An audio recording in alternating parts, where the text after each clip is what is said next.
Oi, gente, eu sou a Mayra Teodoro, eu sou gerente de diversidade, equidade e inclusão aqui na FSB Holding. Eu queria desejar boas-vindas às pessoas que estão acompanhando o nosso podcast, que é o Diversifica, um podcast de diversidade, equidade e inclusão sob a ótica de comunicação. Eu vou começar fazendo minha audiodescrição e aí em seguida eu passo para a Natália. Bom, como eu já falei, eu sou a Mayara, eu sou uma mulher negra com cabelo black, eu tô usando uma blusa bege e uma calça jeans.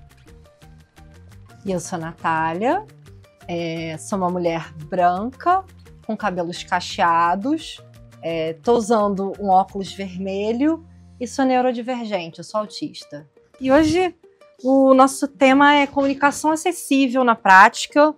É um tema muito importante para o nosso mercado aqui da comunicação. E é claro que para falar sobre isso a gente trouxe um convidado muito importante, que traz muita representatividade para esse assunto. Eu vou precisar ler porque o currículo é extenso, tá? O convidado da gente é o Cid Torquato, que foi secretário municipal de Pessoa com Deficiência de São Paulo, foi assessor em governo eletrônico do Ministério de Planejamento, Orçamento e Gestão no governo FHC, fundador da Câmara Brasileira de Comércio Eletrônico, secretário adjunto da Secretaria de Estado de Direito da Pessoa com Deficiência de São Paulo e conselheiro do CONAD, Conselho Nacional de Promoção do Direito de Pessoas com Deficiência e autor do livro Empreendedorismo Sem Fronteiras, um excelente caminho para pessoas com deficiência. Bom, eu queria agradecer a tua participação, Cid. Vou pedir para você se audiodescrever, mas já vou aproveitar e já vou lançar aqui a primeira pergunta, né? Pensando nesse universo da comunicação, né?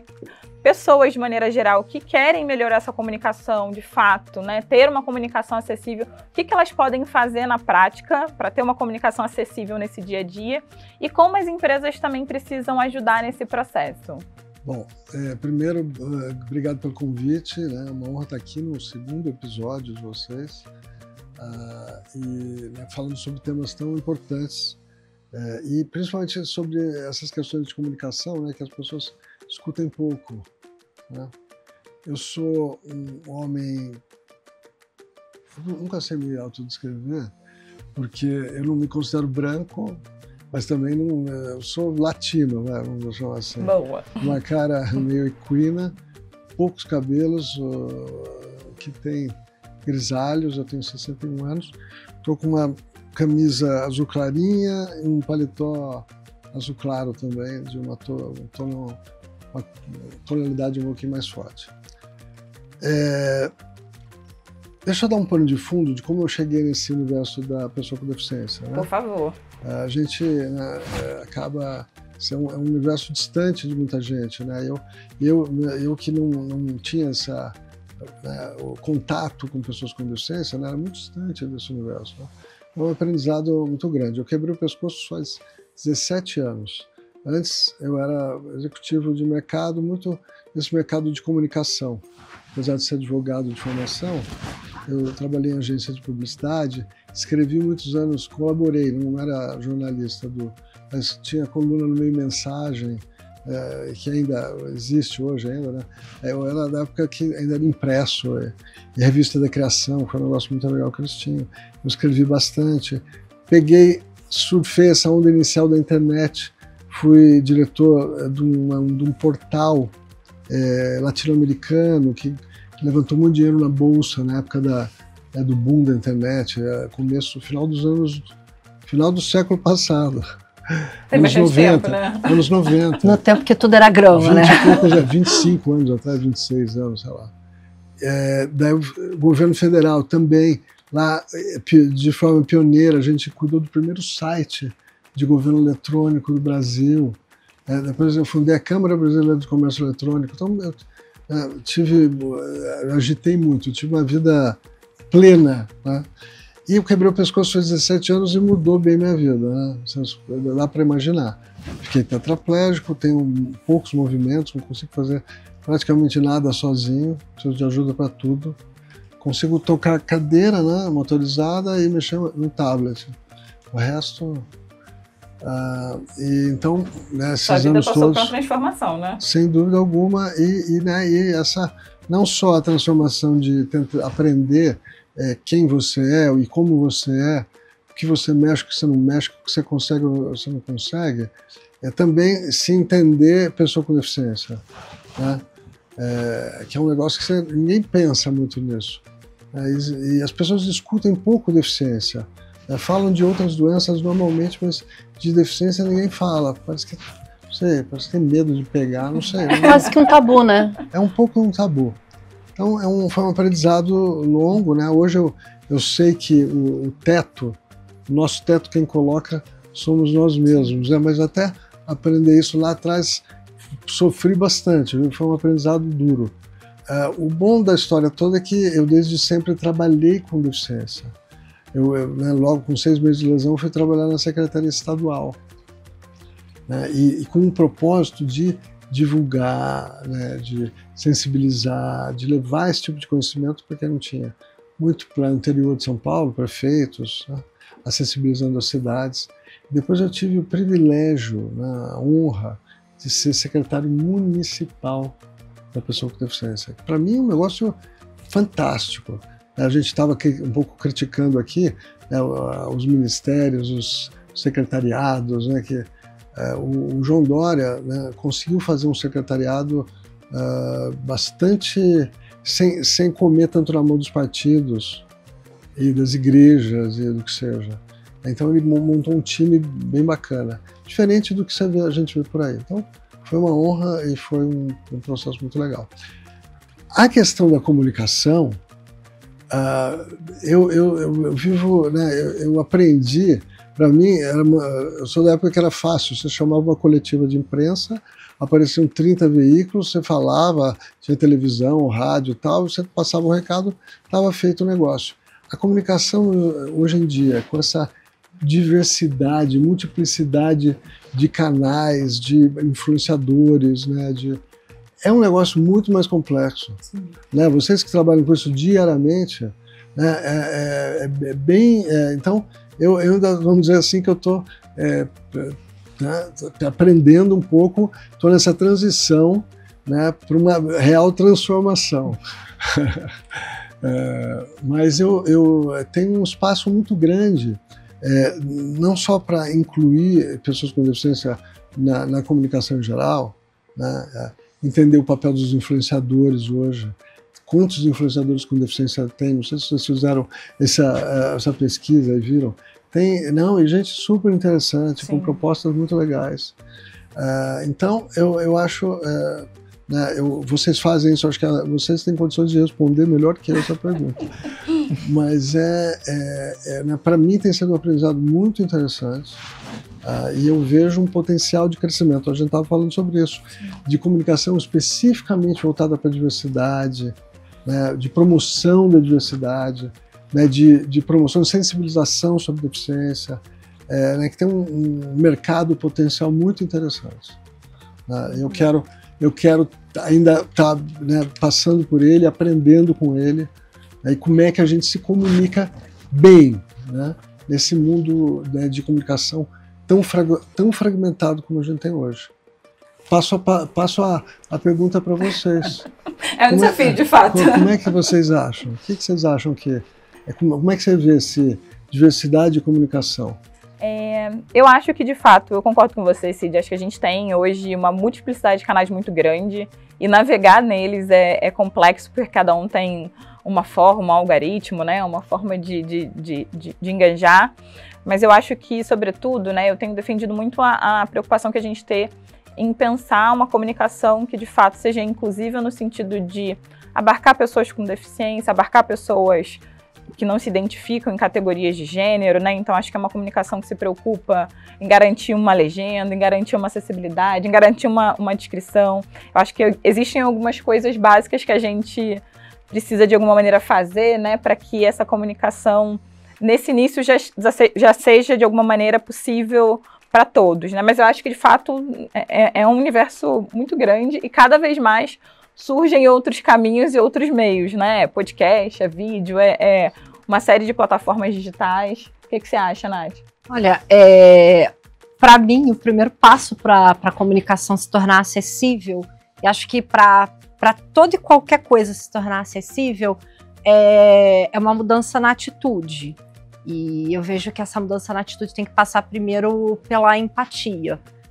A gente tem cursos, a gente tem podcasts, tem aqui o nosso que a gente está desenvolvendo, mas tem milhares de outros, a gente tem muita fonte de informação, mas eu acho que a primeira coisa que as pessoas precisam fazer quando estão pensando em comunicação acessível e inclusiva é esse papel de começar a se botar no lugar do outro. Por exemplo, se a gente começa a pensar num site, a gente aqui em comunicação muitas vezes pode ou desenvolver ou contribuir com o desenvolvimento de um site. Se a gente pensa como que é desagradável ações que acontecem sem a escolha da pessoa que está acionando aquele site, como que aquilo dali pode impactar uma pessoa com deficiência? Eu tenho pesquisado sobre isso. Eu sou autista, eu trago a minha experiência até, se você quiser contar como é que é a sua, mas eu, por exemplo, eu achei que era só comigo, e aí depois eu fui entender que o autismo influenciava nisso, mas um site que você abre e ele começa a dar o play num vídeo, numa música, em alguma coisa, eu fecho desesperada. Porque qualquer coisa no autismo, a gente tem a característica das coisas inesperadas que fogem do controle causarem muita ansiedade na gente, né? Claro que tem um espectro, cada pessoa tem sua característica, mas pelo menos para mim isso é algo que pega muito. Então, um site, uma mídia que começa a fazer ações que estão completamente fora do meu controle, que eu não escolhi, causa um problema de acessibilidade grande.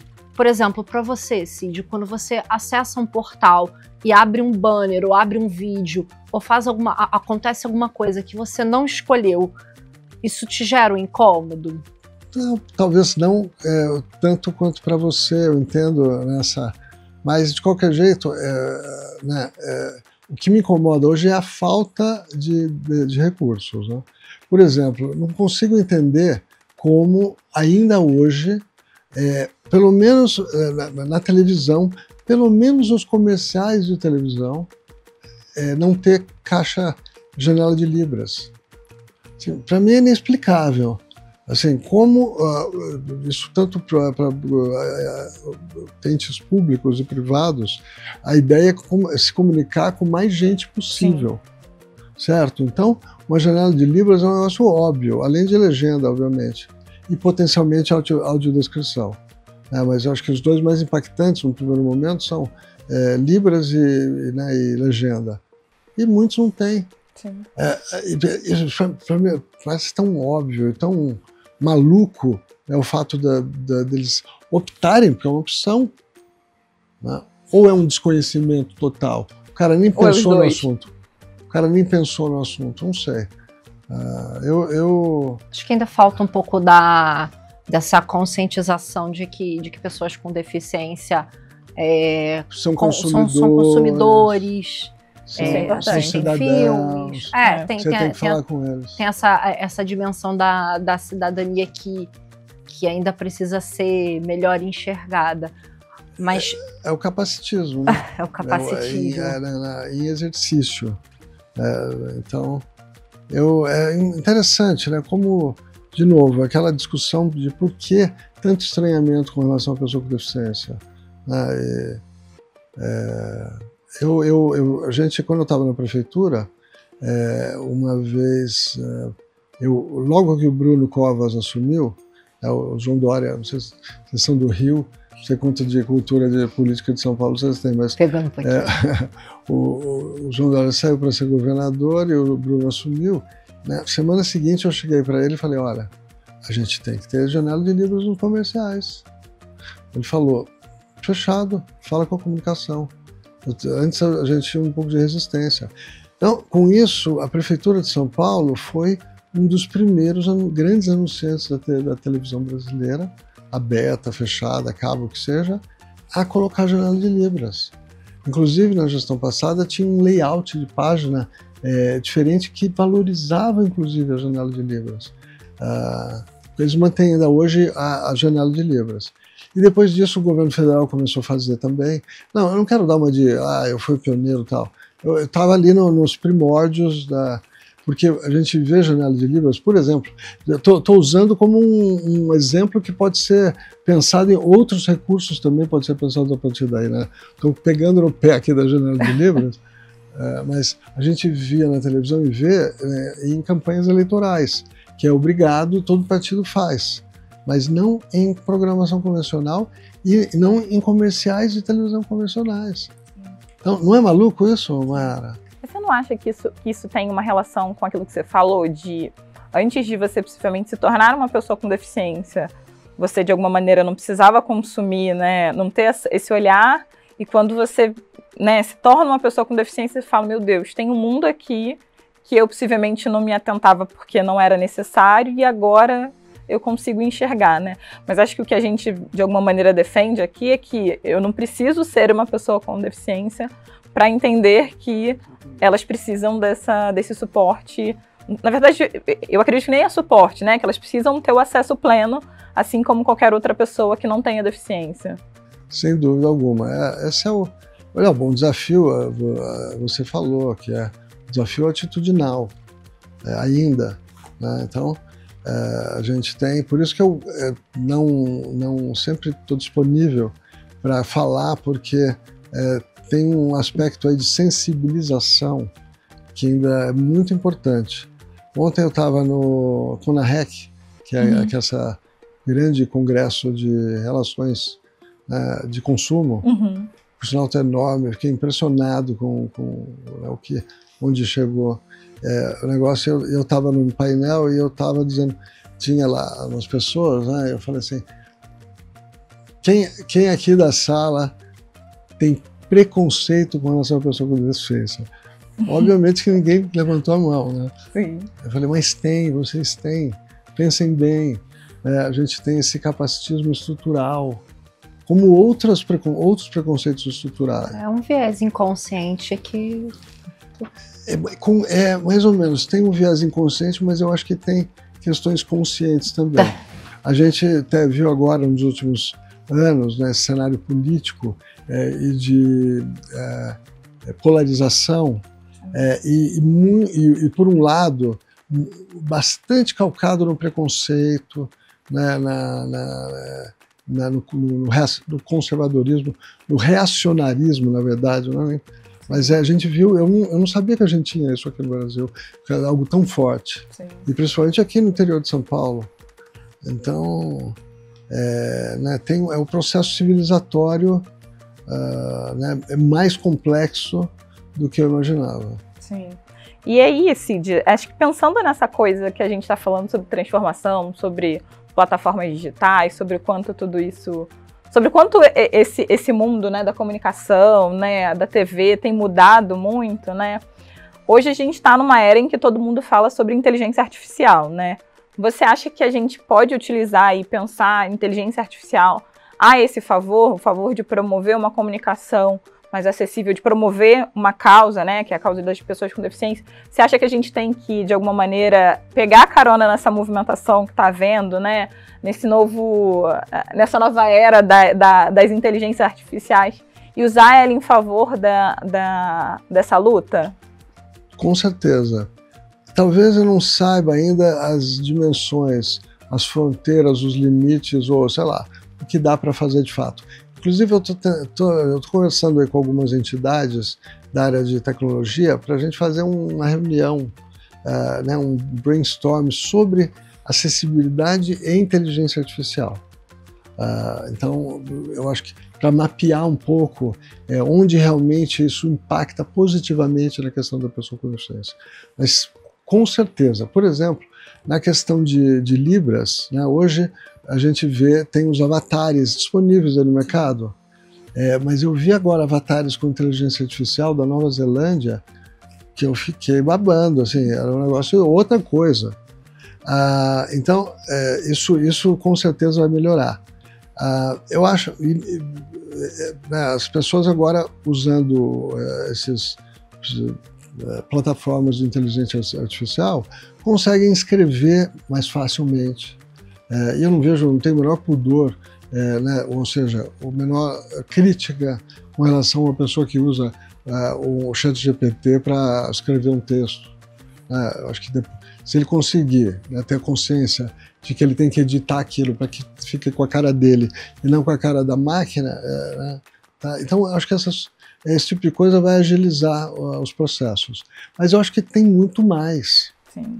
Eu tenho falado bastante sobre acessibilidade para inovação, que é um negócio também muito mais um conceito do que, de fato, hoje em dia uma prática. Mas eu estou dizendo que, inclusive, para tentar levantar o nível de relevância da acessibilidade.